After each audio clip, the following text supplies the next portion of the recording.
नमस्कार विद्यार्थियों, स्वागत है आप सभी लोगों का आरएस बाबा पर।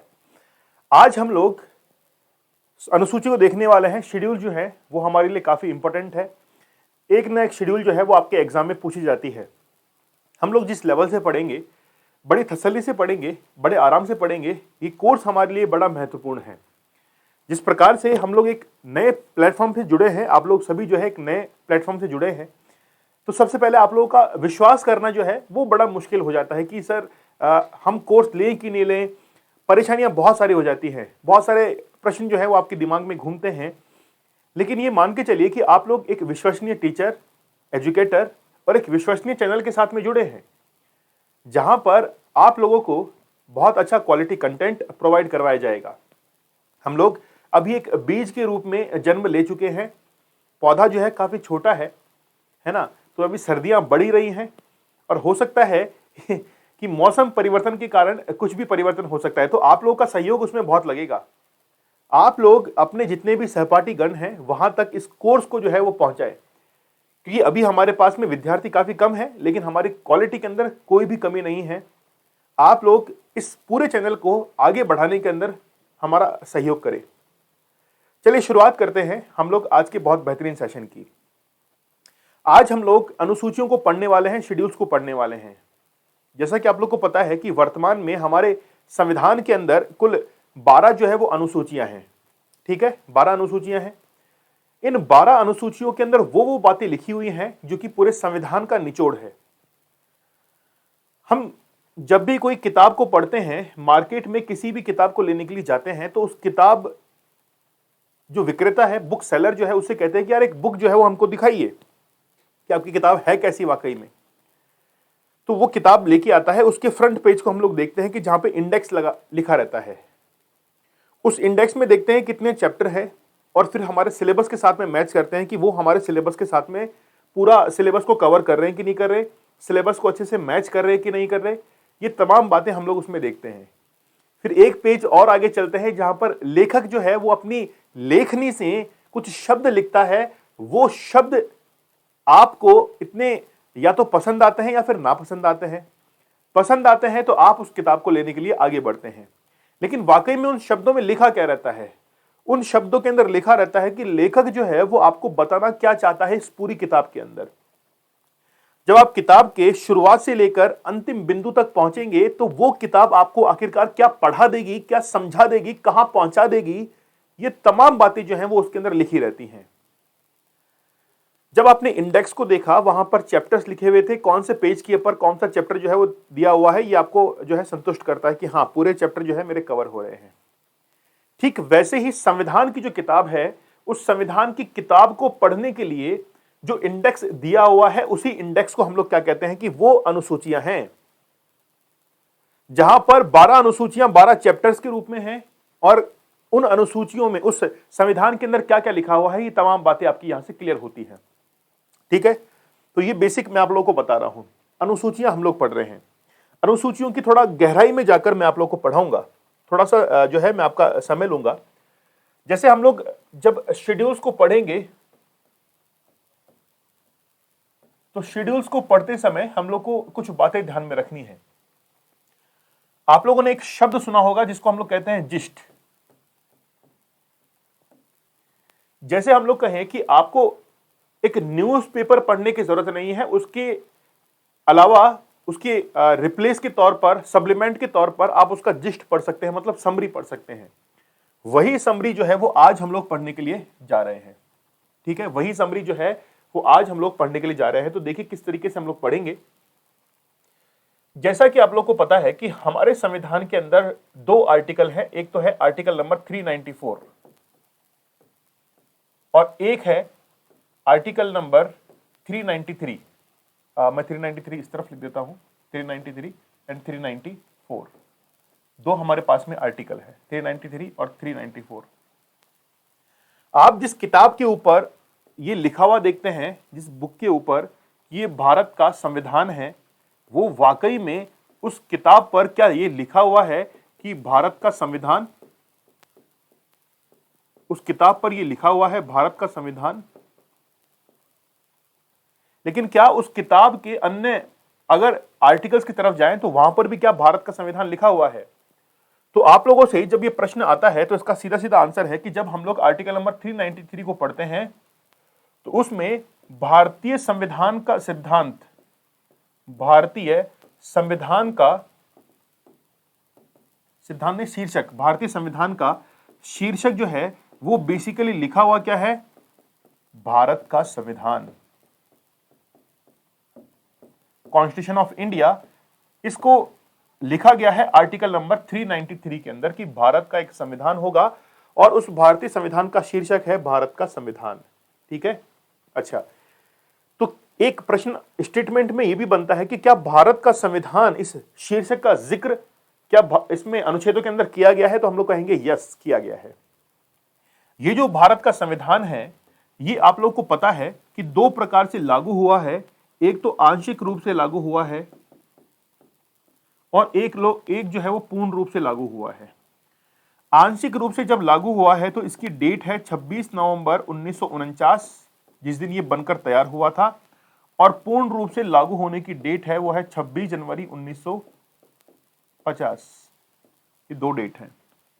प्रश्न ये है कि क्या इन तारीखों का उल्लेख जो है वो संविधान के अंतर्गत किया गया है? क्या केवल इसका किया गया है या इसका नहीं किया गया है, या इसका नहीं किया गया है 26 जनवरी का किया गया है, या फिर दोनों का किया गया है? आंसर होगा कि दोनों तारीखें जो हैं वो संविधान के अंदर उल्लेखित हैं। ठीक है, अच्छा, क्या 26 नवंबर की डेट उल्लेखित है कहां पर? तो हम लोग कहेंगे कि जब हम लोग प्रस्तावना को पढ़ते हैं, प्रीएम्बल ऑफ इंडियन कॉन्स्टिट्यूशन, वहां पर 26 नवंबर की डेट जो है उसका जिक्र किया गया है, जहां पर संविधान के कुल 15 अनुच्छेद जो थे वो लागू भी किए गए थे। लेकिन 26 जनवरी के डेट को आखिरकार उल्लेखित कहां पर किया गया है? जब आप लोग आर्टिकल नंबर 394 को पढ़ते हैं। उस 394 के आर्टिकल में लिखा हुआ है कि भारत का संविधान कब प्रभावी हुआ था, कब लागू हुआ था। तो शेड्यूल्स जो है उसको पढ़ने से पहले मैं आपको थोड़ा बेसिक जो है वो आपको बता देता हूं। अनुसूचियां होती क्या हैं वो मैंने आपको ऑलरेडी बता दिया है कि किस तरीके से हम लोग जब किताब को पढ़ते हैं तो चैप्टर्स जो हैं वो उसके अंदर लिखे रहते हैं। उन्हीं चैप्टरों को हम लोग भारतीय संविधान में आगे पढ़ते हैं। थोड़ा सा और आगे चलते हैं। जैसा कि आप लोग को पता है कि अगर हम लोग अनुसूचियों की बात करते हैं तो जब संविधान लागू हुआ था 26 जनवरी 1950 को, 26 जनवरी 1950 को जब संविधान लागू हुआ, इस समय हमारे पास में क्या थी? 14 अनुसूचियां थी। क्या थी? 14 जो थी वो अनुसूचियां थी। वेरी गुड, बहुत अच्छा। लेकिन आज अगर वर्तमान में हम लोग देखें, एट प्रेजेंट की बात करते हैं तो प्रेजेंट के अंदर हमारे पास में कितनी है? 12 अनुसूचियां हैं।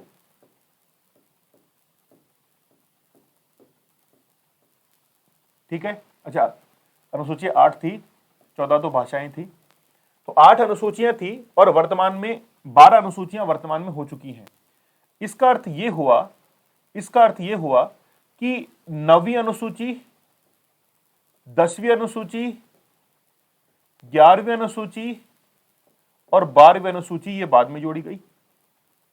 और याद रखिए कि जब भी संविधान के अंदर कोई परिवर्तन होता है तो हम लोग उसमें एक चीज का सहारा लेते हैं जिसको हम लोग कहते हैं संविधान संशोधन। संविधान संशोधन, और संविधान संशोधन का जिक्र जो है वो आर्टिकल नंबर 368 के अंदर किया गया है, जो कि कितने प्रकार से होता है? 2 प्रकार से होता है। हम लोग बाद में बात करेंगे इसके बारे में, लेकिन अभी आप लोग केवल इतना ध्यान रख लीजिए। तो इसका अर्थ यह हुआ कि 9वीं अनुसूची जोड़ी तो भी संविधान में संशोधन हुआ, 10वीं जोड़ी तो भी हुआ, 11वीं जोड़ी तो भी हुआ और 12वीं जोड़ी तो भी हुआ। जब 9वीं अनुसूची जोड़ी तो हमने संविधान के अंदर फर्स्ट कॉन्स्टिट्यूशनल अमेंडमेंट किया 1951 में। हमने 10वीं अनुसूची को जोड़ने के लिए संविधान के अंदर 52वां संविधान किया 1985 के अंदर। 11वीं अनुसूची को जोड़ने के लिए हमने इसमें 73वां संविधान संशोधन किया 1992 में। फिर 74वां संविधान संशोधन किया हमने कब? 1992 के अंदर। अब ध्यान में देने वाली बात क्या है? बात यह है कि हमने अनुसूचियों के अंदर अब तक कितने संशोधन किए हैं? तो अनुसूचियों में 4 बार जो है वो संशोधन हो चुका है। पहली बात तो ये याद रखिए। फिर निम्न में से कौन सा संशोधन निम्न में से कौन सा संशोधन अनुसूची से संबंधित नहीं है, वो आपको ऑप्शन में देगा। फिर कहेगा कि कौन कौन से संशोधन जो है वो किस किस वर्ष में किए गए हैं, तो आपको वर्ष भी याद रखने हैं, 52, 85, 92, 92। ठीक है, इस तरीके से आप लोग को याद रखने हैं। तो 10वीं अनुसूची, 9वीं अनुसूची, 10वीं अनुसूची, 11वीं अनुसूची, 12वीं अनुसूची। अच्छा, यहां पर एक डेट मैं आप लोग को बता देता हूं, और वो डेट है कौन सी, 13 मई 1952 की। ये जो 13 मई की डेट है, इस दिन एक दिवस मनाया जाता है जिसको हम लोग कहते हैं संसद दिवस।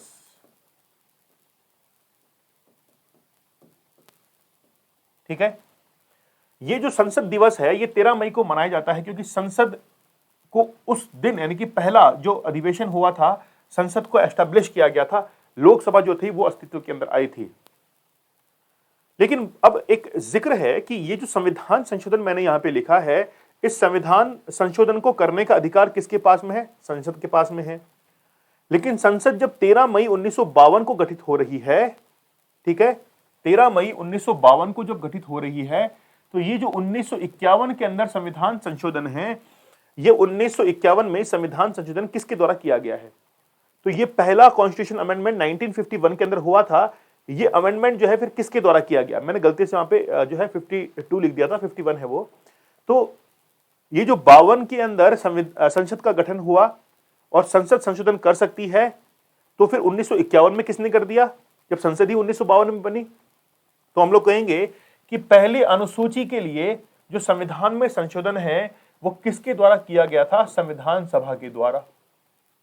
अब प्रश्न ये है कि क्या संविधान सभा को संशोधन में अधिकार था कि वो संविधान में संशोधन भी कर सकती है, क्योंकि संविधान सभा तो बेसिकली उसका निर्माण करने के लिए बनाई गई थी, और संशोधन करने की शक्ति जो है वो तो किसके पास में है, संसद के पास में है। फिर से प्रश्न खड़ा हुआ, तो इसका आंसर है यस। संविधान सभा जो थी, कॉन्स्टिट्यूशनल असेंबली, उसके पास में दो राइट्स थे। पहले उसके पास में सबसे बड़ी जिम्मेदारी थी कि वो संविधान का निर्माण करे, और दूसरी जिम्मेदारी थी उसके पास में कि वो संसद के रूप में भी कार्य करे, और जब संसद के रूप में कार्य करेगी तो फिर वो संविधान में संशोधन कर सकती है। इसलिए पहली अनुसूची को जोड़ने के लिए 1951 में, 9वीं अनुसूची को जोड़ने के लिए पहला संविधान संशोधन 1951 में संविधान सभा के द्वारा किया गया था। ये तमाम बातें आपको जो है वो याद होनी चाहिए। ठीक है, अच्छा, अब मैं आपको पहली जो अनुसूची है इसके बारे में पढ़ाता हूं। फर्स्ट जो शेड्यूल है उसमें लिखा हुआ है, names of the states and their territorial jurisdiction, name of the union territory and their extent. तो बेसिकली जितने भी स्टेट्स हैं उनके नामों का उल्लेख, उनके यूनियन टेरिटरीज जो है, उनकी जहां पर टेरिटरीज है उनका उल्लेख किया गया है, जहां पर उनका क्षेत्र है। फिर यूनियन टेरिटरीज का उल्लेख किया गया है, और उनके नामों का, उनकी सीमाओं का उल्लेख किया गया है। तो पहली अनुसूची ये कहती है कि राज्यों के नाम, उनके क्षेत्रीय अधिकार क्षेत्र प्लस केंद्र शासित प्रदेशों के नामों का उल्लेख, उनकी सीमाओं का उल्लेख पहली अनुसूची के अंदर किया गया है। अब देखिए राज्यों के नाम। अब मैं आपसे एक बात पूछता हूं कि एक तो मैं नाम कहूं और नाम के बाद में उसकी पूरी डिटेलिंग आपको बता दूं, दोनों में डिफरेंस है। सुनिए कैसे है कि एक तो मैं कहूं कि इसका नाम राम है, और ये कहूं कि इसका नाम राम है, इसके पिताजी का नाम श्याम है, इसकी माताजी का नाम ये है, इसके दो भाई बहन हैं, इसके जो है वो यहां पे रहता है, ये इसका एड्रेस है, ये इसकी इनकम है, ये इसकी वाइफ का नाम है, इसके इतने बच्चे हैं, ये पूरी डिटेलिंग मैंने बता दी है। तो जो डिटेलिंग बताई गई है वो अनुच्छेदों के तहत बताई जाती है, और जो केवल नाम बताया जाता है वो अनुसूचियों के तहत बताया जाता है। और यही डिफरेंस है पहली अनुसूची और आर्टिकल नंबर अनुच्छेद 1 के अंदर। आप लोग आगे जाके पढ़ेंगे तब मैं आपको समझाऊंगा, आपको वापस से मैं याद दिलाऊंगा कि मैंने आपको बताया था। अब देखिए राज्यों के नाम, वर्तमान में कितने राज्य हैं, कितने केंद्र शासित प्रदेश हैं। जैसे हम लोग कहें कि हमारे पास में 28 तो राज्य हैं और 8 जो हैं वो यूनियन टेरिटरीज हैं। 8 तो हमारे पास में राज्य हैं, और क्या है, 8 जो है 28 राज्य हैं, 8 यूनियन टेरिटरीज हैं। बोलो सर बहुत अच्छा है, तो फिर सुनिए। देखिए हम लोग अगर राज्यों के गठन की बात करें, थोड़ा शॉर्ट में मैं आप लोगों को बता देता हूं। राज्यों के गठन की अगर बात करें तो हमारे पास में आज जो है 28 राज्य, और कितने हैं, 8 केंद्र शासित प्रदेश है। 28 राज्य है और 8 हमारे पास में यूनियन टेरिटरी है। थोड़ा सा मैं आप लोग को आगे लेके चलता हूं। 2 जून 2014 को, ज्यादा पीछे भी नहीं जाएंगे, वैसे तो और पीछे जा सकते हैं, 26, 27, 28 इन पर जा सकते हैं, ठीक है। चलिए चलते हैं, देरी किस बात की है। जैसे हम लोग बात करें कि एक तो 26वां राज्य, 27वां राज्य और 28वां राज्य और फिर 29वां राज्य, ये कहानी हमको एक बार देख लेनी चाहिए। 26वां राज्य बना था छत्तीसगढ़, ठीक है। ये छत्तीसगढ़ मध्य प्रदेश से अलग होकर बना था और इसका जो निर्माण किया गया था वो 1 नवंबर सन 2000 के अंदर किया गया था। 27वां जो राज्य है वो आपके उत्तराखंड बना था, जो कि यूपी से अलग होकर बना और ये अस्तित्व में आया 9 नवंबर सन 2000 को, ठीक है।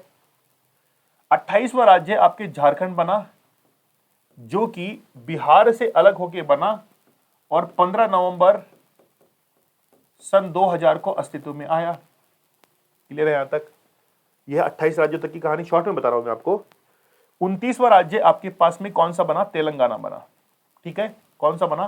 तेलंगाना बना। किससे अलग होके बना? आंध्र प्रदेश से वो अलग हुआ था। डेट थी 2 जून 2014 की, 2 जून 2014 को ये गठित हुआ। ये जो आप लोग देख रहे हैं 29वां राज्य, इसके बारे में एक फैक्ट याद रखिए कि 2010 के अंदर एक आयोग गठित हुआ था, कृष्णा आयोग, और उसी कृष्णा आयोग ने अपनी रिपोर्ट जो है वो 2013 के अंदर सौंपी थी। उसी रिपोर्ट के आधार पर, जिसके अंदर 5 सदस्य थे, इसमें कुल 5 सदस्य कृष्णा आयोग में थे, जिन्होंने 2013 के अंदर अपनी रिपोर्ट सौंपी और उसी के आधार पर 29वां राज्य कौन सा बन गया था? तेलंगाना बना था 2 जून 2014 को। गणित को थोड़ा और आगे बढ़ाते हैं, आपको कुछ समझ में आएगा। इतना आपको समझ में आ चुका है, हम लोग को यहां पे गणित पहुंचानी है, ठीक है। इस समय 29 राज्य और हमारे पास में 7 केंद्र शासित प्रदेश थे। मैं यहां पर अब 7 केंद्र शासित प्रदेश भी लिख देता हूं, 7 यूनियन टेरिटरीज। आगे अगर गणित बढ़ाते हैं तो डेट जो है वो अब थोड़ी सी आगे बढ़ती है। मैं अलग पेन जो है वो यूज कर लेता हूं ताकि आप लोगों को अच्छे से समझ में आए। डेट आती है 5 अगस्त 2019 की। इस दिन जम्मू एंड कश्मीर जो है, JNK एंड लद्दाख, ठीक है, बेसिकली जम्मू एंड कश्मीर जो था, इससे क्या हटा दिया गया? धारा 370। अगर हम लोग केवल इसकी बात करें, JNK की बात करें, तो धारा 370 जो है वो यहां से हटा दी गई थी, रिमूव कर दी गई थी, ठीक है। लेकिन जब 31 अक्टूबर की डेट आती है, ठीक है, 2019 के अंदर ही, तो फिर जम्मू एंड कश्मीर और लद्दाख दो हमारे पास में क्या बन जाते हैं? यूनियन टेरिटरी बन जाते हैं। तो हम लोग ये कहेंगे कि अब हमारे पास में कितने हो गए?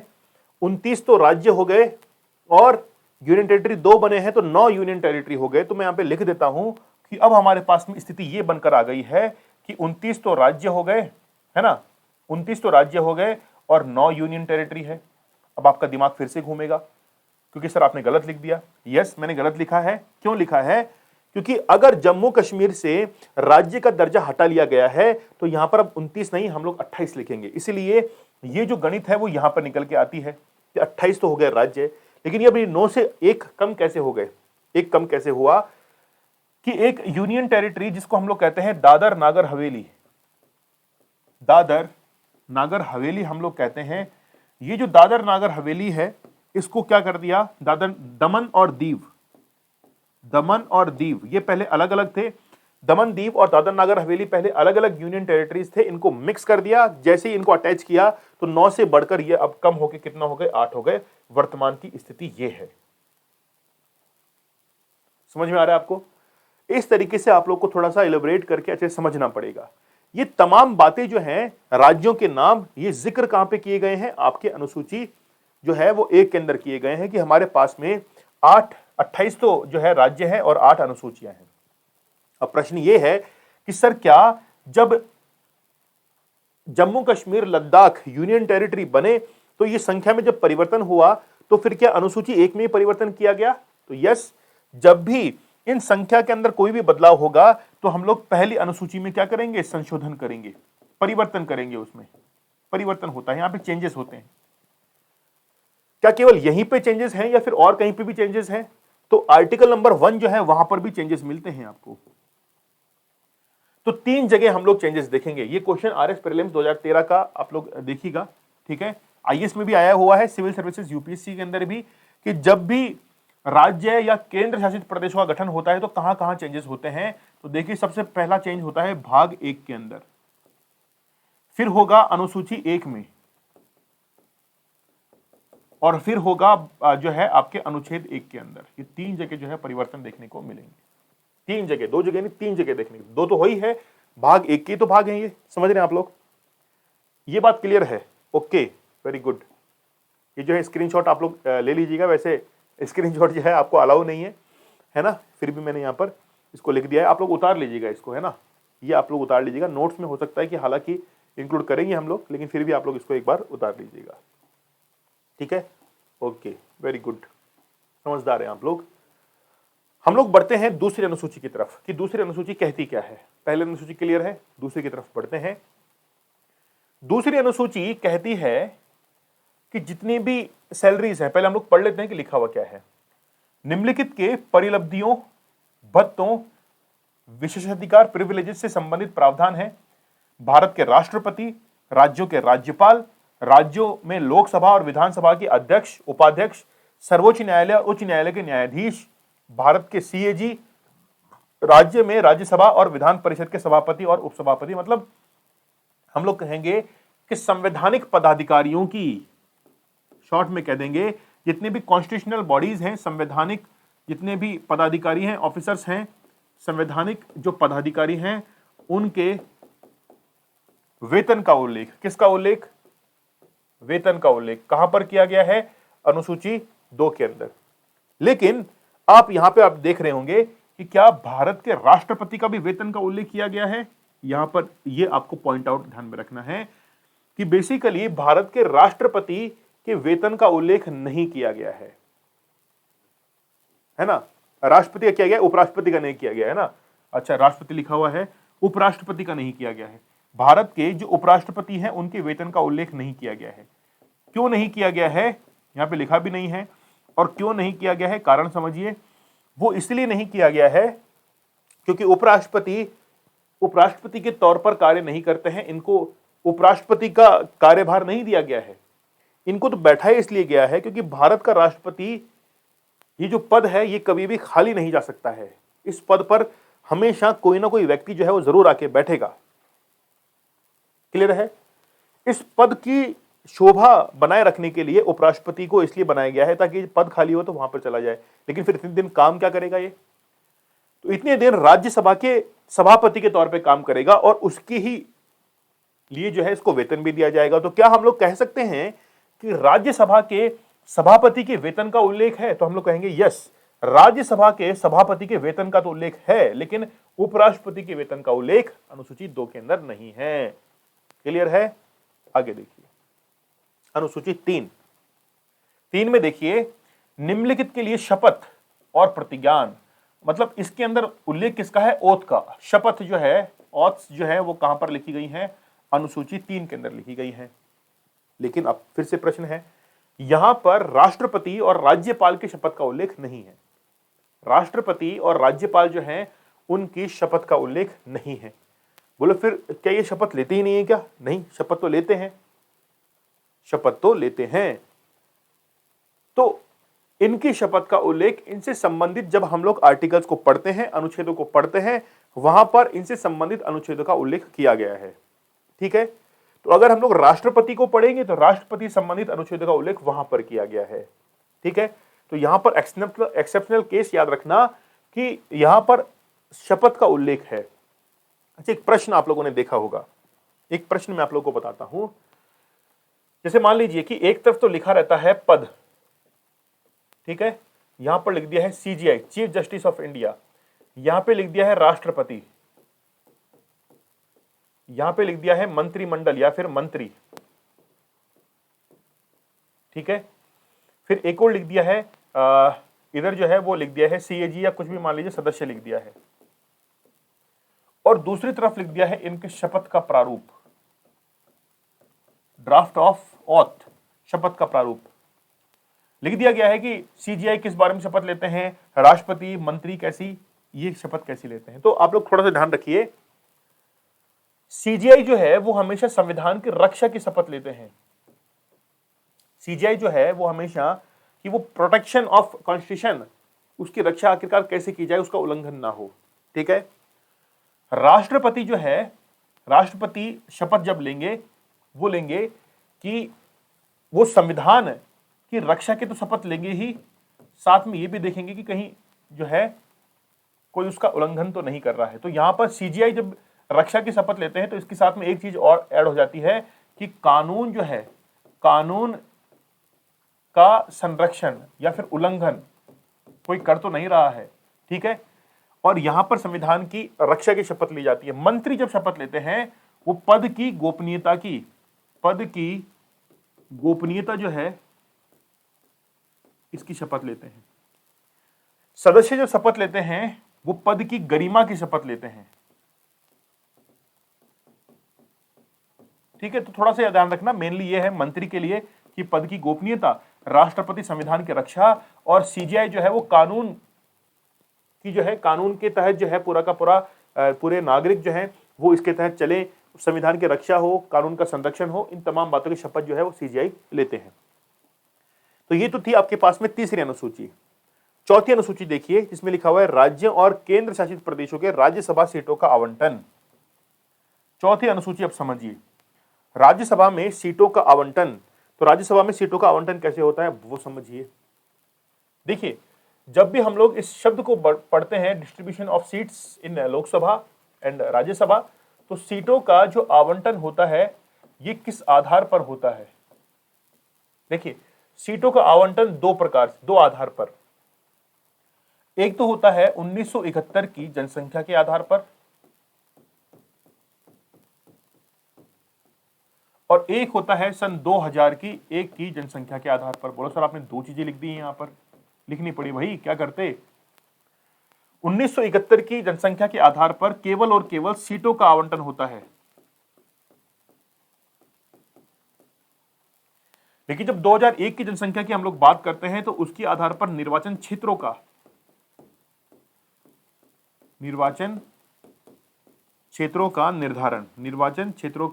निर्धारण, ठीक है। तो ये तो बात तय है कि सीटों का आवंटन जनसंख्या के आधार पर होगा। अब दो आधार हमने बनाए हैं, 1971 उसमें सीटें अलॉट होंगी, और 2001 की जनसंख्या को आधार बनाया गया है निर्वाचन क्षेत्र कहां पे कौन सा होगा, मतलब उसकी बाउंड्रीज कहां कहां पर होंगी, और उस बाउंड्री में सीटें कितनी होंगी, ये कौन, ये है 1971 की जनसंख्या के आधार पर। दोनों में डिफरेंस आपको समझ में आ रहा होगा। लेकिन अब आप लोगों के मन में प्रश्न आ रहा होगा कि आखिर ये काम करेगा कौन। ये काम जो करेगा वो करेगा आर्टिकल नंबर 82। कैसे करेगा, परिसीमन आयोग जिसको हम लोग कहते हैं डीलिमिटेशन